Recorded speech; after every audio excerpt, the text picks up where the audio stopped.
Hello friends, Thursday morning. நான் வந்து 3 டேஸாக ப்ளாகே போடல. ஏன்னா மீலாத் நபி ஃபங்க்ஷன் வந்ததால் ப்ளாகே போட முடியல. ஆனால் ப்ளாகெல்லாம் எடுத்து வச்சுருக்கேன். நான் கமிங்ஸும் நான் அப்லோடு பண்ணுறேன். காலையிலே போய் வெஜிடபிள்ஸ் எல்லாம் வாங்கிட்டு வந்துட்டேன். ஏன்னா கெஸ்ட்டு வந்ததால் எல்லாம் காலி ஆச்சு. திருப்பி ரீஸ்டாக் பண்ணியிருக்கேன் இன்றைக்கி. அதுக்கப்புறம் எல்லாம் ஃப்ரிட்ஜில் அடுக்கி வச்சுட்டு நீட்டாக ஃப்ரிட்ஜை பார்த்தா ரொம்ப குட்டியாக இருக்குது. நீங்கள் ஃப்ரிட்ஜ் ரொம்ப குட்டியாக இருக்கும் காலி. அப்புறமா வந்து பிரேக்ஃபாஸ்ட்டுக்கு வந்து பாஸ்தா தான் சாப்பிட்டேன். பாஸ்தா செஞ்சு சாப்பிட்டேன்.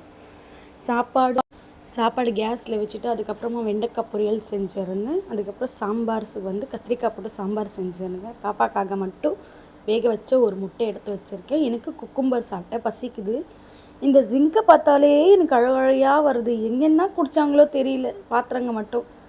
அதுக்கப்புறம் டீ செஞ்சுட்டு எல்லாம் க்ளீன்